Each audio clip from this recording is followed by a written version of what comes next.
Na aký link by ste mali v roku 2024 určite kliknúť? Samozrejme myslím okrem linku www.vinnyklub.sk. V poslednom čase narážam na čoraz viac článkov s nadpísmi ako aj kvapka alkoholu zabíja, alkohol je jed, alkohol je škodlivý v akomkoľvek množstve a tieto články a vyjadrenia často démonizujú víno a alkohol všeobecne, a to bez ohľadu na to, či sa bavíme o zodpovednom pití alebo nezdravej nadmernej konzumácii.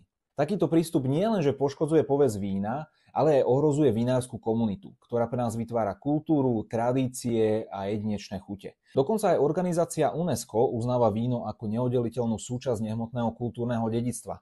Na jej zozname nájdeme vinárske oblasti ako Šampáň, Burgundsko, ale napríklad aj samotné gruzínske tradičné kvevry víno. Preto určite vítam iniciatívu na podporu vinárskeho odvetvia, ktorá upozorňuje na jej význam a na potrebu zdravého dialógu. Ak máte radi víno a veríte v jeho hodnotu, tak určite stojí za to, aby ste sa pozreli na www.vitajevino.org, kde môžete formou petície podporiť medzinárodnú iniciatívu na podporu vinárskej komunity, ktorá pracuje na ochrane a rozvoji kultúry vína.